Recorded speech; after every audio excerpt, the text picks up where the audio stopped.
Alors, la session de cet après-midi s'inscrit vraiment dans la continuité de ce qu'on a commencé à évoquer ce matin.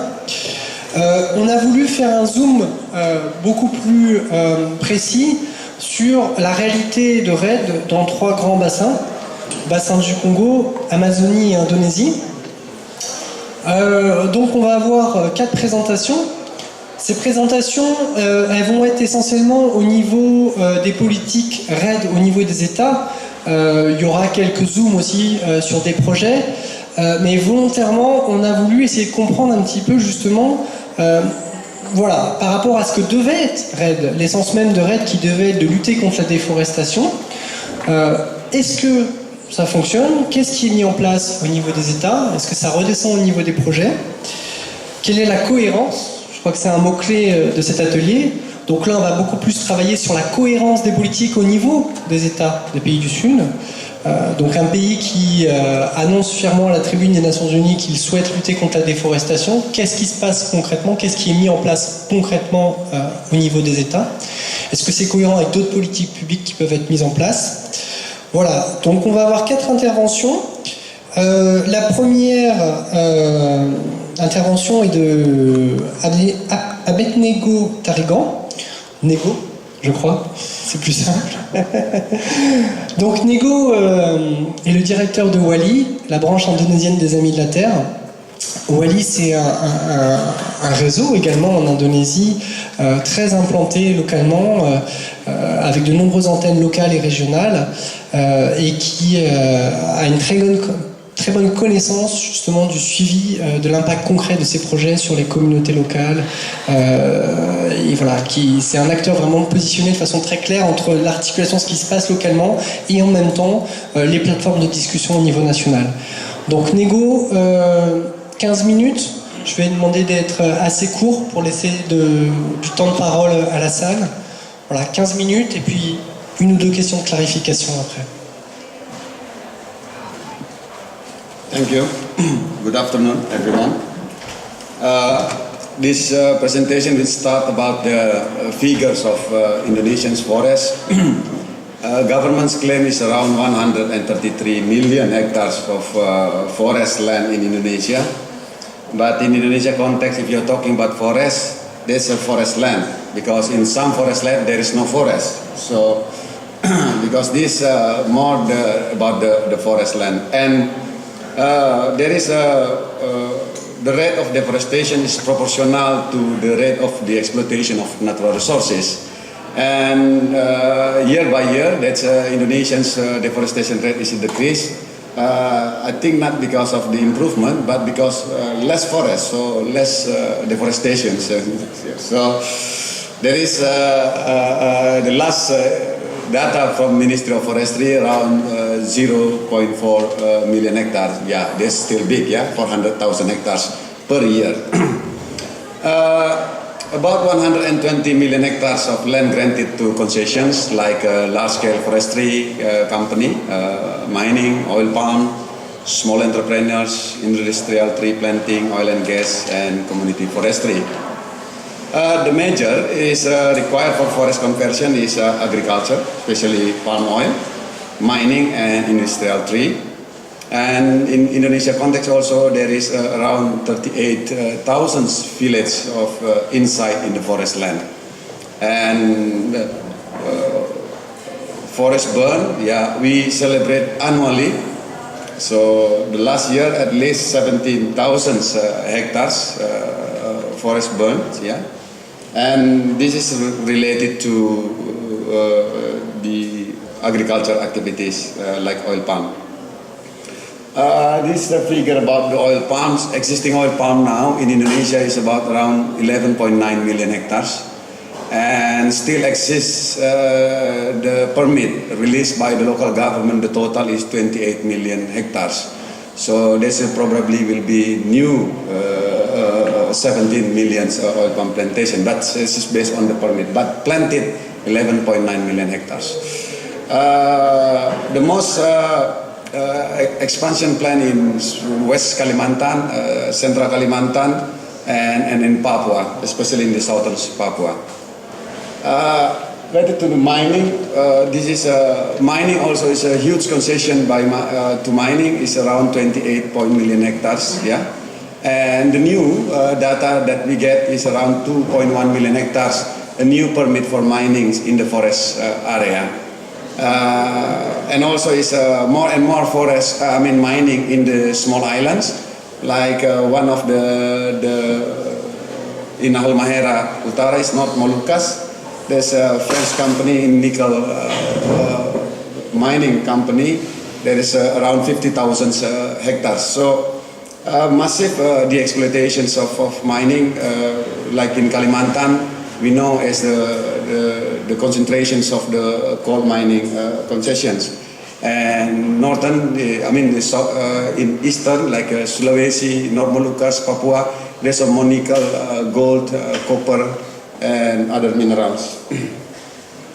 Tree plantations, this is data from the Ministry of Forestry, that is now already 10 million hectares, because beside the very famous tree plantation company like Sinarmas, Rio Andalan Pulp and Paper, but also there is a new like Medco company. Medco company is a oil and gas company, but now moving to tree plantations business and also oil palm business. And the driver of deforestation and the forest degradation is related to development interests and natural resources reliant to economy. So if you look the perspective of national and local governments, really focus, there is the economy really support from the extraction of the natural resources, and also gap between timber demand and the supply. So this also why, until today, still pulp and paper company using from the natural forest for the pulp and paper. And increasing of the demand, related to increasing of the demand is more related to the international demand. Based on the data, there is a majority of the product from natural resources in Indonesia is for exports. Like coal, like a coal, there's 80% is export. Like palm oil also is around 70% is for exports, and also for the pulp and paper. So nickel, tin, and etc. This for the export. And the increasing of the demand for palm oil, based on the data by the task force of biofuels Indonesia. If EU directive is 10% is passed by the parliament, there's around will be need 10 million hectares for the new 10 million hectares for the biofuels, and also local politics and governance. Local politics also related to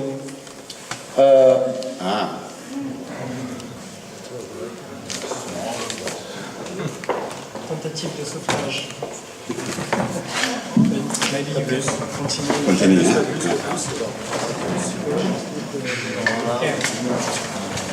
Non, ça sert à rien. Non. C'est la question du tabouret, ça. Voilà. Il faut maintenant quelque chose Un petit peu plus par là. Est-ce que ça va aller pour tout le monde? Un peu mieux, non? Là-bas, c'est vraiment pas bien. On est désolé. On est vraiment désolé, mais c'est peut-être un peu plus. C'est l'architecte. Ce qu'il y avait avant. On donnera le nom de l'architecte tout à l'heure.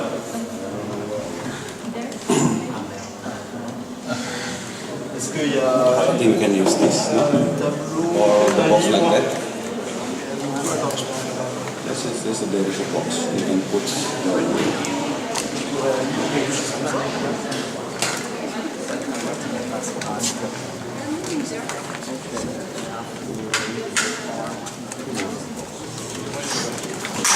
Je peux pas les noyer parce qu'il y a des problèmes de fil aussi. Non, non, c'est pas possible.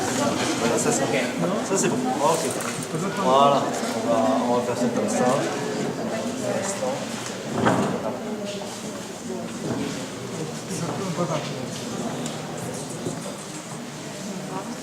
And also related to the local politics and governance. And Indonesia is, since 1998, there's decentralizations and moving to the democratic country. But the other side, there's you can say there's a procedural democratic country. One of our problem in our democracy related to money politics. And where does the money come from? I mean, related to politicians running for the election, for example, is selling the permit. Permit now is become a commodity in Indonesia. So that's a permit is not only about how to regulate, but also already commodity by the local government. So that's why it's a massive number of permits. And economic dependence on other countries is related to the market demand, because, like I said, most of the natural resources for the export is not for the domestic use. And tenure, and this is also related to population growth and transmigrations. The forest governance, there is an inconsistency of the legislations. I think one of the problems in Indonesia about the ego sectorals, I mean, each ministerial, they have their own law, like Ministry of Energy and Mineral, they have a mineral and energy law, and Ministry of Forestry law, and also agriculture, plantation, so, and all of it related to the power on the land. So that's also make it more complex, the situations. And also, the other side is, after the governments commit on, our president make a statement about 26% to reduce emission from Indonesia, also ministerial level, like Ministry of Agriculture released the regulations, number 20 regulation that's allowed to planting oil palm in the peatland. So how is, I mean, this political statement is not automatically linked with how is the ministerial and others under the ministerial level. And also is incomplete demarcation of forest boundaries. So only 11% that's already clear demarcation of the forest area in Indonesia. So the rest is that's about the claim by the government. So, and that is also is make it overlapping, many overlapping with the claim with other parties, like the communities, between mining and forestry company, mining with oil palm plantation, there's also a conflict with them. And also lack of a clear forest management in the lowest level. Because also because after the decentralization, some of the authority in the local governments, but the other side, the capacity of the local government is not in there. Because before, we already long time, this is forestry sector, this is very centralized under the Suharto era. So when the process of the democracy and the changing of the model of the governments, and the capacity is not availability in local governments. And also closed and corruption-ridden permit process, there's also linked with the local politics. If you are following the news from Indonesia, the interesting news also, some governor, some head of the district now on the jail because of the permit issue. So that's and also with government capacity to supervise the concessions operations. This is related to, I think you know that palm oil in Indonesia minimum in one unit production is 5,000 to 6,000 hectares. So in timber plantation is more bigger, and also in logging concession. So the capacity of the government, how to supervise, how to monitor, and to dealing with the operation of the company is very weak. Also related to the corrupt law enforcement. So that's why more and more NGOs, we are dealing to anti-corruption agency, not to prosecutors or to the police. Because long history, that's I can say that's a police and prosecutors linked with the corruption issue. So anti-corruption agency as a new agency, as a product of the reformasi in Indonesia, we put big hope and support on it. So if you look all of the issue on natural resources linked with the corruptions and law enforcement, most from the anti-corruption agency, not from the police. So, and also is the unclear recognition community or indigenous people rights. If you are following last month that Indonesian Constitution Court make a decisions that indigenous people forest is excluded from the state forest. The question is, where is the indigenous people forest? Who is the owners, and etc. This is still questionable. So we need how to dealing with the decision by the Constitution Court. Land rights and conflict. There's a map. There's in Bahasa. In the left is conflict in mining. In the right is conflict in oil palm plantations. but in general it's thousands conflict, land rights conflict in Indonesia. And so that's why in Indonesia context, civil society, academia, more asking about how the government set up a conflict resolutions agency under the Presidents, because we cannot leave it, the conflict resolution under the existing institution, like a conflict in forestry, through the Ministry of Forestry, it's not works, because there are conflict of interest on it. And also conflict in agricultural land, through the National Land Agency, there are also conflict of interest on it. So we need to break through, the new policy and institutions related to land rights conflict. This new massive planning, this is called Master Plan of the Accelerations of Indonesia's Economic. This Indonesian will be divided, become a 6 economic corridor, and each corridor will be based, majority based on natural resources. Like Sumatra, North Banten, there's productions like energy source, because coal in Sumatra, and also palm oil, rubber, and also Java, Kalimantan. So the strategy is how to build the integrations of each regions through building the massive infrastructures. I think our governments, if you visit Indonesia, one you can see from the airport, is more new airport now and more developed, and also massive the planning.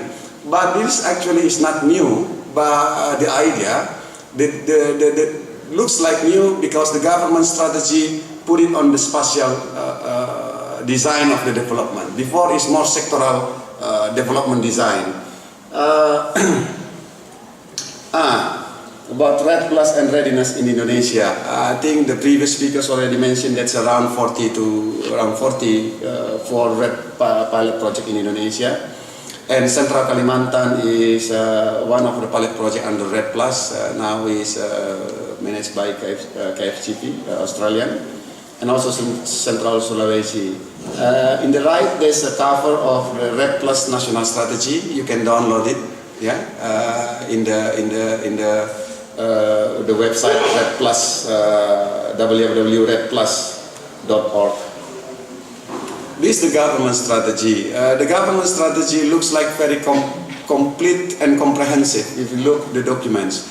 Government talking about the institutional process, about legal and regulatory frameworks, and also how is the strategic programs, paradigm shift, and also inclusive involvement of the stakeholders. It looks very inclusive.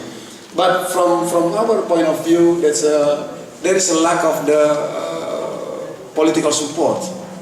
All of the climate project, all of the climate initiative, like a RED Plus strategy in Indonesia, until today we not see there is a governments bring it to discuss with the parliament. So there is very depending on our presidents.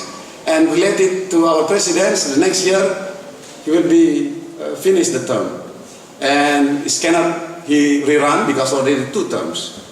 So that's also is a very critical context in the political context, because it's not moving to the process with the parliament, and also is ignoring demanding of the agrarian reform in the forestry sectors. I think some of you know that in Sumatra only 2 families control the land, Sinar Mas and Raja Garuda Mas, through palm oil and pulp and paper. So there's also huge demanding how is to agrarian reform like in Sumatra and some part of the Java dealing with this. So RED also is not how dealing with this the political movement from the farmers, indigenous people on this issue. And like I said, there's a potential this continue after national election, because next year there is a national election in Indonesia.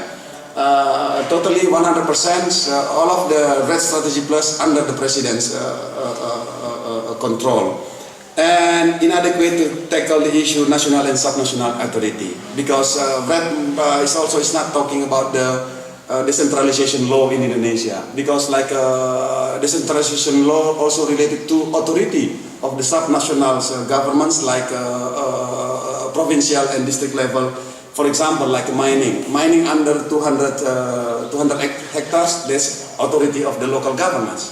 And many local governments be using strategy how to divide it, become small permit to make it is not dealing with the national governments. How Red see on this relation of the governments, national and subnational.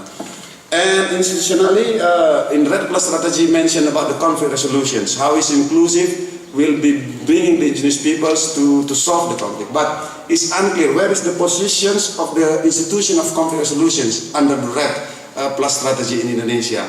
If keep under the existing institution like in Ministry of Forestry or National Land Agency, this doesn't work. And also is related to unclear relations and the structure of government on Red Plus with the individual Red project. Yeah, this is many Red project like in Ulumasen and others place. But what is the relations with the Red Plus project? Yeah, it's not clear how is to tackle, to consolidate, and to accommodate the existing Red project. And also, in terms of the project context, yeah, because I already mentioned about the institutional, one is that, feel that there is no connection between Red national strategy and most of the Red projects in by FFI, for example, or some other conservation organizations. And existing Red Plus project in Central Kalimantan is 150,000. But the potential land use change for palm oil and mining is 1.2 million hectares. What is the meaning of Red project on this context? Based on the Central Kalimantan experience, nothing. So there is also conflict between local communities and the Red project in Central Kalimantan. I think some of you know that some of the community also complained to Australian governments about the KFCP project in Central Kalimantan, about dealing with indigenous people rights in the project area. And in economic and financial context, exploitation will continue under MP3EI because there will be massive leakage. What is the Red meaning? In the other side, the government's design is very massive, the exploitations as a basis, as design of our development models. And also ignore market demand on natural resources-based product. How is Red will be dealing with the demand of the markets? Yeah, and the massive plan, but Red, if you look the Red Plus national strategy, there is like a massive plan. Many things want to touch, including coherence, but it's not integrated to national and subnational budget.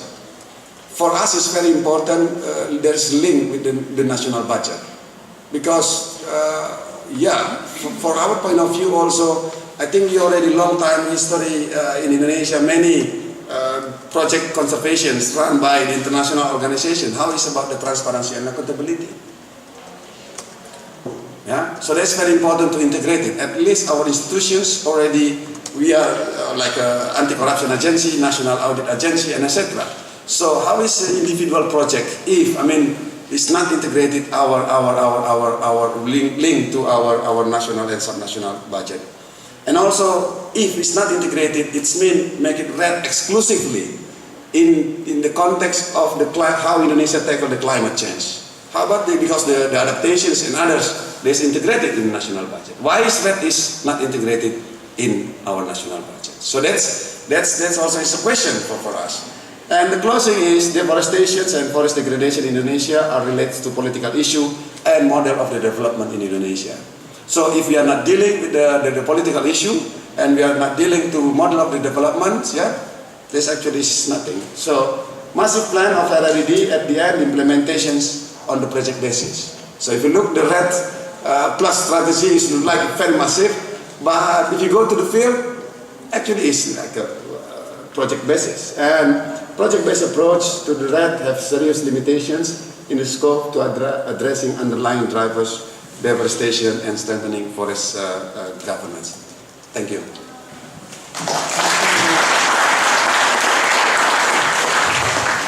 Thank you a lot, Nego. So I will ask for one or two clarification questions, but I have one before. When people expect Red to bring coherence between already existing policy, indeed we have a feeling that it's just a new one, an additional one. RED will not try to bring coherence between the 5 months of the policy or the mining policy. It's just a new one. So my question is, this morning someone, I thought it was Simon, was very provocative by raising the issue, but maybe the situation is better without RED than with RED. So my question of clarification is, can you try to make a comparison between the situation before RED and after RED? I mean the beginning of talk of RED in Indonesia. In Walhi perspective, we are really worried about RED because if you look, more and more become the actor, and RED also is large-scale extractive industry. So if you look, the trend is from the exploitation to conservation is now controlled by the large-scale company, like Riau and Pulp and Paper. They just got the concession for the restoration ecosystem. So from the exploitations to conservations now controlled by the large-scale company. And this will be at the end, if you look also, this is about the control, who is the control of the land. And this is very important to understand the politics of Indonesia right now. Who is the control natural resources? There is the control the politics in Indonesia. So this is very critical in our point of view, because more and more like a mining company moving to RED project, and also oil and gas company like a BP also moving to RED project, and also tree plantation company to the RED project. So let's see more become far from what is the civil society expecting. There is how is also there is justice about to access and control the natural resources. At the end is moving more consolidating to under the large scale business. Okay. Est-ce qu'il y a une question de clarification dans la salle?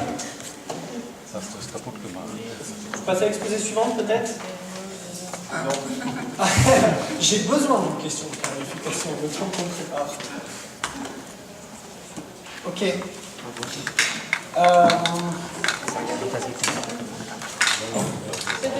Emma.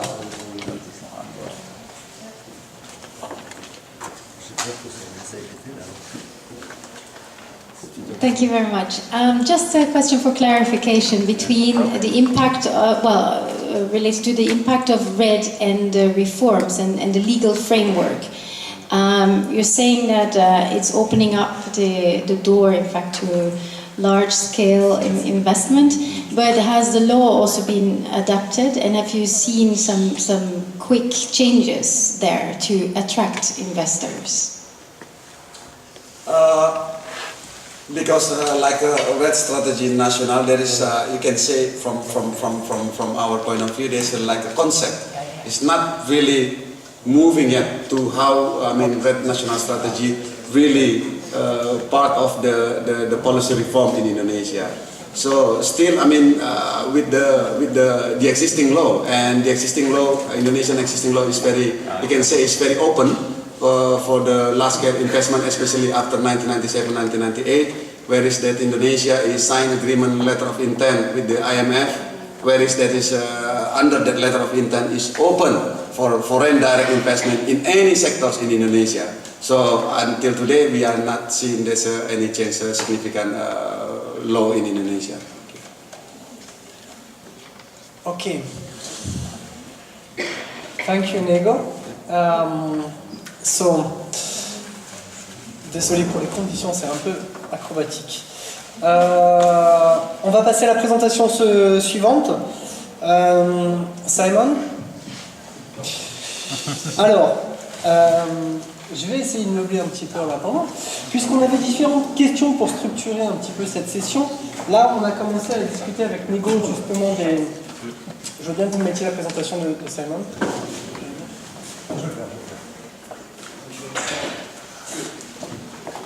Donc on a commencé à avoir une discussion un petit peu sur la capacité à RED à appréhender ces nouvelles menaces ou ces menaces qui existaient avant cette discussion. On a commencé à discuter ça au niveau de l'Indonésie. Maintenant, ce que je vous propose, c'est d'aller discuter de la réalité, de la cohérence de RED dans le bassin du Congo, et d'aller creuser deux autres questions. notamment sur les effets de chaîne de déplacement d'activité. Ce matin, dans l'intervention d'Alain, qui s'est revenu à plusieurs reprises, on plaçait le débat avec une opposition entre, à savoir s'il fallait développer des projets RAID au niveau des projets ou si RAID devait s'appliquer au niveau national. Et notamment pour essayer de mieux prendre en compte les effets de fuite. Concrètement, si vous faites un projet pour stopper la déforestation mais que ce projet est déplacé à un autre endroit du pays, globalement la déforestation ne réduit pas, donc vous êtes passé à côté de votre objectif. L'idée de ces présentations, c'est également de poser la question suivante. Ces effets de fuite, ils existent au niveau national, mais ils peuvent également exister au niveau international. Et je crois qu'avec la question de l'huile de palme, c'est une question qui devient de plus en plus visible. Laurent Gazul le citait aussi dans son exposé en expliquant qu'en Malaisie, c'est de plus en plus compliqué d'étendre les plantations de palmiers à huile. En Indonésie, Nego le rappelait, ça reste possible, mais globalement, il y a une pression de plus en plus forte aussi sur l'Indonésie. Et donc on voit un nouvel Eldorado. Cet Eldorado, c'est l'Afrique. J'ai envie de dire que c'est le retour du palmier à huile dans son pays, dans sa zone d'origine. Et donc on voit qu'il peut y avoir des effets de fuite au niveau international. Voilà. Donc ça, je pense que jusqu'à présent, c'est quelque chose qui a été assez peu discuté aussi au niveau des débats sur RAID. Et donc on va avoir deux présentations, celle de Samon, celle de Symphorien, pour voilà, discuter un petit peu de cette réalité des politiques RAID et la cohérence que ça peut avoir au niveau des États, au niveau des projets, jusqu'à l'échelle internationale. Okay, Simon? Okay, 15 minutes? Thank you very much for that. And so I hope this is going to be possible actually, because it does really require you being able to see fairly clearly what I'm showing. It's a fairly visual presentation, this. So I am going to talk about palm oil, and I'll come on to that in a moment, but I also want to try and look at some of the other developments that are occurring in most, if not all, of the Congo Basin countries at the moment, and in a sense do a very quick tour of the region and see how RED is comparing with these other developments that are taking place. Before I do that, I just wanted to start with this little contrasting view of two people and their position on RED. The first being the eminent economist Sir Nicholas Stern, whose report for the British government in 2006 was very critical, in fact, I think, in demonstrating the economic case for international action on climate change, and was certainly very influential in the UK and Europe. And effectively, what the former chief economist of the World Bank said was that RED is the quickest and the cheapest way of preventing climate change. So that's 2006. More recently, another economist, a forest economist this time, a kind of Anglophone equivalent to Alain Carsanti, said actually the development of RED was more like a bunch of men getting drunk together in a pub on a Friday night, dreaming up solutions to save the planet, using all the kind of tools that drunk men do when they get together, like inventing fancy mechanics and techniques and mechanisms and so on. And the more drunk they get, the more convinced they become that they've actually found the solution to all the world's problems. And then, of course, the following day, the hangover comes. And I think what I'm going to be looking at through my presentation is really what I think is starting to be quite a serious hangover about how RED is working in the Congo Basin. But just starting with this question of palm oil, and we heard earlier on from a couple of the presenters about how the development of palm oil on a large scale in the Congo Basin is becoming a serious threat. And about a year ago, we started a year's worth of desk research to investigate this. There were many reports, most of them unconfirmed, coming from various parts of Central Africa, about these developments, and to see whether we could anticipate that the same kinds of problems were going to occur in the Congo Basin as have occurred in Indonesia, as we've just heard about again, including the release of massive amounts of carbon from forest clearance. What we've actually found, and these figures are not massively dissimilar from those that CIRAD reported earlier on, is that at the moment there appear to be about 1.7 million hectares of palm oil plantations considered in the 5 main countries in the Congo Basin region. Fortunately, most of those are still under discussion. They may not come to fruition, they may lapse. Some of them are quite speculative, but what we do know is that about 500,000 hectares of plantation are already actually happening on the ground. We could expect that area of 500,000 hectares will probably double in the next 2 to 3 years unless other kinds of actions tend to happen. And 3 large projects account for most of that area. Perhaps more worryingly still is that potentially there's 115 million hectares of land in the Congo Basin that is currently forest that would be suitable for conversion to palm oil plantations. And these are fairly credible, well-accepted figures. Why is this movement, this increase in palm oil happening in the Congo Basin? Well, there are different pulls and push factors. I think perhaps the increasing unavailability of land in Malaysia is one of them, and in Indonesia, the restrictions that are starting to happen there. Companies starting to feel the squeeze a little bit with a lot more international scrutiny happening in Indonesia. The availability of land, very cheap land, almost free in fact, in the Congo Basin. The ease of doing deals, frankly, and I'll come on to talk about one of those in a moment. And proximity to markets. I spent a lot of time a couple of years ago talking with investors in Southeast Asia and East Asia, Singapore and Hong Kong included, and it was very clear to them that with the perceived expansion of European biofuels markets, Africa is that much closer clearly to those markets, and this is a good place to start developing palm oil for that very purpose. And domestic demand, of course, because there is a deficit in the Congo Basin region for palm oil. So all of that put together suggests quite a rapid expansion to come, and quite a worrying one at that. Just looking at one of the cases, and it's actually the biggest palm oil development anywhere in Africa at the moment, and it's taking place right now. Atama plantations taking place in the sort of centre north of the Republic of Congo. Was granted a concession of 470,000 hectares of land, signed off by 2 government ministers who helpfully in their justification said, well, the state owns all forest land in the Congo, as in fact it does in the entire region, therefore we have the right to dispose of this land as we will. There was no social impact assessment, no environmental impact assessment, basically nothing done. Before this deal was done with this consortium of companies who have absolutely no previous track record in growing palm oil,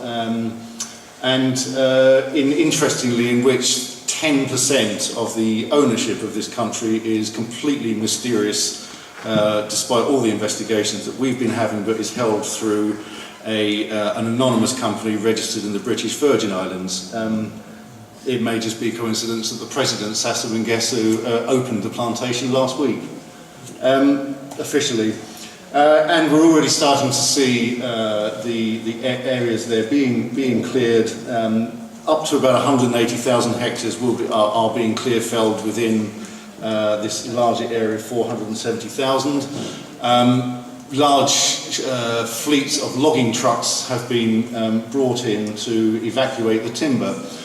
And it's not insignificant, I think, that, as was mentioned earlier on, this plantation, this concession, is right on the border of the savanna zone within central Congo. If it had been moved 20 or 30 kilometres further south, there would probably have been very little or no deforestation involved, but there's probably about $500 million worth of timber in there, and it's starting to come out already. So you can't really see these pictures terribly clearly. This is a similar Olam development in Gabon, same again, and Heracles, really can't see those. Deforestation occurring in Cameroon at the same time. So we're already starting to see these kinds of changes that we've already seen in Southeast Asia. And interestingly, how does this compare? I'll talk in a moment about some of the efforts of RED that are taking place in these same countries. But just looking at the deforestation rates, these 3 projects alone will increase deforestation rates in Cameroon by 1/3. In the Congo, it'll almost double deforestation. and in Gabon more than doubling the national rate of deforestation, albeit starting from a very low level.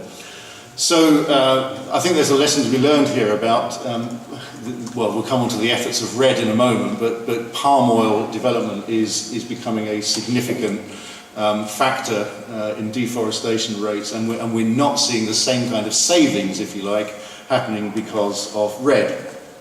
Okay, so let's do a quick tour of what RED actually looks like, and this really isn't going to work because of the light conditions in here, and I'm sorry about that, but so this is a map that shows where the RED projects are in the Democratic Republic of Congo. You're having difficulty seeing them, and that's because they're so small and there aren't very many of them. This is taken from the national government monitoring system for forests, and it shows where those RED projects are. There are plans to expand them in a few years' time. The larger areas that have now hopefully appeared on the screen there are those that will be within RED-type landscapes that will be funded under the World Bank's Forest Investment Programme. Very unclear at the moment what exactly is going to happen within those landscapes in order to prevent deforestation. It's worth saying that actually almost all of the countries now in the region have actually got, or in the process of developing a RED readiness plan under the World Bank's Forest Carbon Partnership Facility. One of the interesting things about these, as will become, the significance of which will become important in a moment, is that in almost all cases these RED readiness plans actually ignore the larger causes of forest degradation and forest loss. Now, what else is happening in the Democratic Republic of Congo at the moment? This is the same map essentially, showing maybe a little bit more clearly the RED projects in pink. Sorry, this one here is the ERA concession that was mentioned earlier on. It's actually probably the biggest of the RED projects in Democratic Republic of Congo, and as was clearly explained earlier on, almost entirely fraudulent in terms of any carbon savings that it might be responsible for. In fact, if you look at these RED projects in a little bit more detail, all of them look a little bit suspect in terms of whether they are actually going to reduce any carbon emissions. There's one down there in the southwest near Kinshasa. The primary purpose of this is to grow firewood. Well, the firewood will no doubt absorb a bit of carbon for 6 or 7 years whilst it's growing, but then all the carbon in that RED project will go back into the atmosphere as soon as that firewood is burned. So quite a questionability about most of these projects. But more worryingly is the wider context of what's happening in Democratic Republic of Congo. So these very limited areas of RED. Can we see what's just appeared on the screen there? That is the extent of industrial logging concessions in DR Congo. About 13-14 million hectares worth of them. Each of those hectares contains somewhere between 150, 200 tonnes of carbon, between a third and a half of which perhaps is going to be released as those concessions are exploited for their timber and the collateral damage occurs within those concessions. So there's potentially, one can do the maths on this, and there's potential for somewhere between 10 and 20 million tonnes of carbon per year to be released from those industrial concessions, and they far outweigh the size of the RED projects. Further still, we can then add in those pink square blocks there are oil exploitation blocks. And you will see that, in fact, every single one, all but one of the RED areas is also within an oil exploitation block, or exploration and or exploitation. I'm sure the irony of that won't be lost on you. So there's massive pressures on the Congolese forest that would seem to greatly outweigh the limited and questionable benefits coming from the RED projects. Let's jump over quickly to the Republic of Congo next door. That on the right there is again a map of the industrial logging concessions in the Republic of Congo. It covers pretty much all of the forest apart from those that are in protected areas. There are a couple of RED projects there. One, the Odzala Park, has just become a RED project, taken over by African parks, and it's being packaged up and turned into carbon credits. In fact, it was an existing national park and has been supported with tens of millions of euros of development funding for about 15 years or so. Interestingly, within a year of it becoming a RED project, a mining concession was issued within the national park, covering about a tenth of the entire RED project. And the second RED project in Republic of Congo, the Pikonde Nord UFA, it's part of a logging concession. Again, interestingly, on the day that this was officially approved in the official journal of the government of Congo as a RED project, they also approved the management plan to log all the timber in this concession. So again, it's quite interesting how multiple uses for even the limited RED areas are being designated. Gabon doesn't actually have any RED projects, but it has an awful lot of logging concessions. Again, every hectare of those that is logged every year is going to be producing some tens of tons of carbon, and it covers most of the country's forest, as you can see there. In addition, mining concessions, which of course will have a major impact on carbon emissions from forests. There are lots of them in Gabon, and the number is growing, as well as in neighbouring Republic of Congo. That just gives you a couple of ideas of some of the bigger projects, but you'll see there's no shortage of them. And importantly, two major new transport corridors to service the mines that are developing in the area that is centres on the border between Cameroon, Republic of Congo and Gabon, sort of in the centre top of your picture there. Again, all of which in the past, of course, such transport corridors have had major impacts on deforestation rates within the zone of influence of those projects. So reasons to be concerned about where deforestation rates are going in the region. Just to finish with one final case study, and that's in Cameroon. And the blue areas there on the map are the red areas that exist so far. Again, a limited part of the country. Let's look at it more closely. Cameroon, as with all the other countries, huge areas of logging concessions, in this case about 7.5 million hectares of timber concessions there. Also, and that map really doesn't work, and I'm sorry about this, but it shows on the left there that most of the forest zone, which is the sort of southern third of the country, if you like, or southern quarter, is pretty much covered in mining concessions as well. We can look more closely at the area down in the southwest, and I'll just come over and show you that.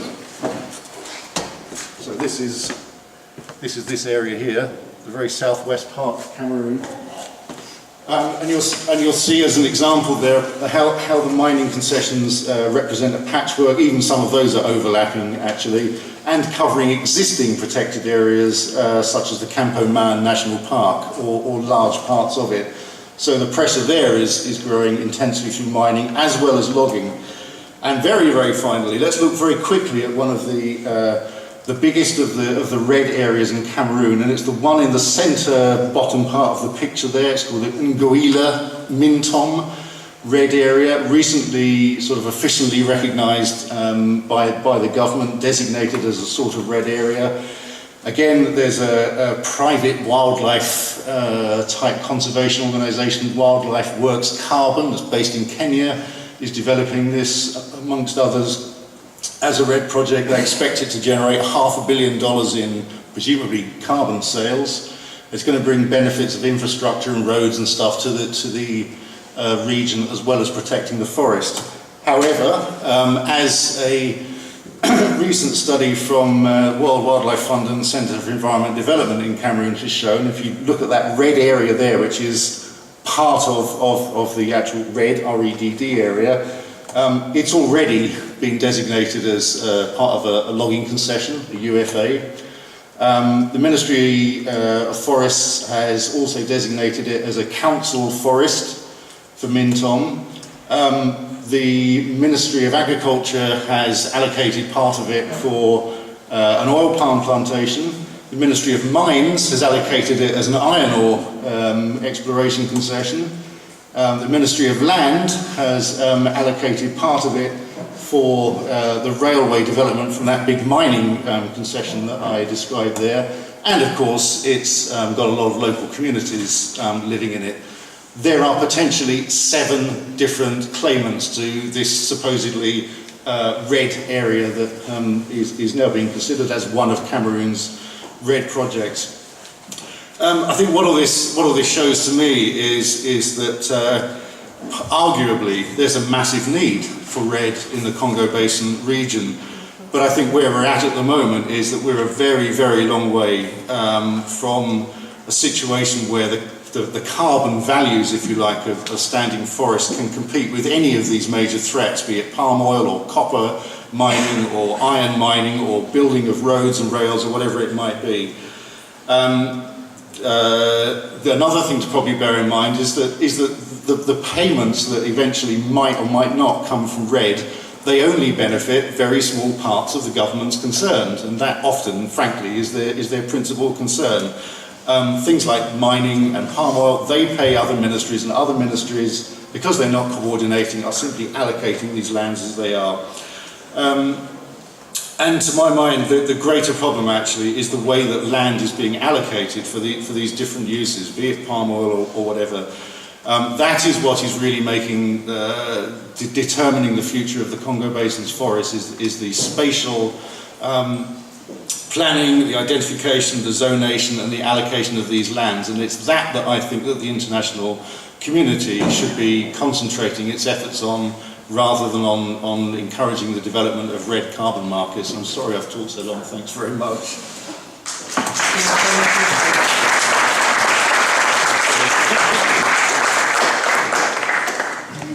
Thank you, Simon. Just one or two clarification questions. Simon, thank you for all this very striking number. Yeah, I think it will help lots of people to really understand why red is complex. I want to ask you, you raised the issue of overlap, the size of project that can double the rate of deforestation in a country, the issue of how the way of to allocate land is designed. So I want to ask you, each country is supposed to write a red national strategy, a red national plan, okay? I want to know, according to you, if this strategy has identified this issue, and yeah. So far, no, and bear in mind that these plans have only really been developed in the context, as I mentioned, of the Forest Carbon Partnership Facility, and they're essentially red in these plans, and they exist in DR Congo, Republic of Congo, Central African Republic, and Cameroon, I think, or they're under development in those countries. And we've been following them very closely and helping the local civil society organisations to get involved in the development, in the sense of those plans. One of the striking things about them, though, is, and it's quite amazing actually, in DR Congo, for example, industrial logging is not seen as a cause of forest-based carbon emissions. It's been completely overlooked as one of the causes of forest degradation. In fact, it's suggesting that DR Congo actually needs more industrial logging rather than less.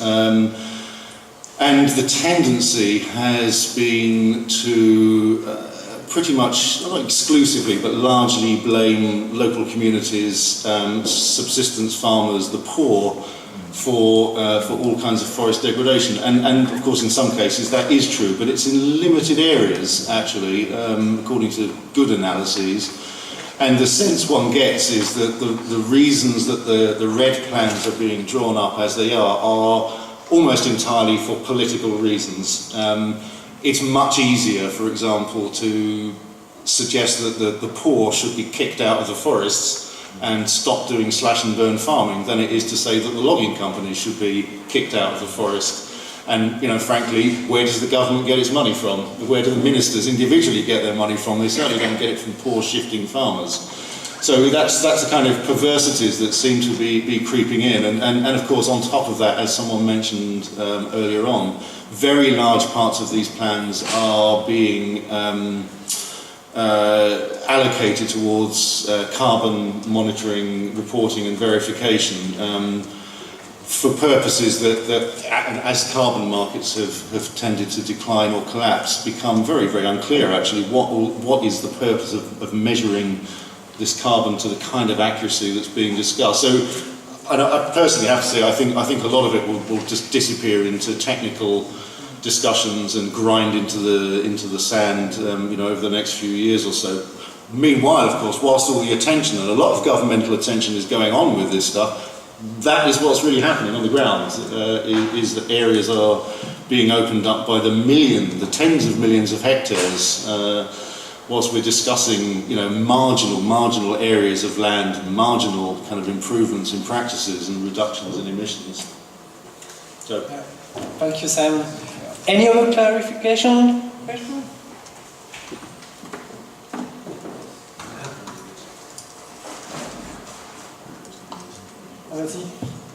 Yes, I would just like to ask, how is it possible to have a red project in forest concession that you said?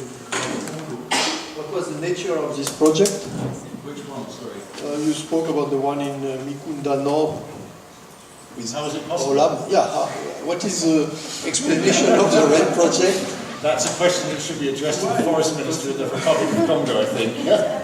No, but I mean, the content has been disclosed, or it's just? Yes. I mean, there's a fairly well worked out proposal. Yeah. I mean, quite how you it's difficult to know what's going on in that particular case. It almost looks, as Alan was mentioning earlier on, that the holder of that concession, which is a very well-known company, it's a sort of flagship logging company in the entire Congo Basin region.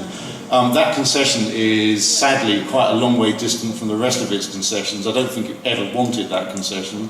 I think it probably never actually intended to log it, or it has done a bit of logging there. And it's probably much more economical for them to try and sell it as a red concession than it is to ever extract the timber out. They've nevertheless developed a management plan for it, which would involve extracting a lot of timber from it, and presumably purely as the justification for then declaring it a red project. So we've got a management plan, but we're not going to log it. Brackets, we never were going to log it. Now it's a red project. I think that's kind of the flow of the logic of that particular one.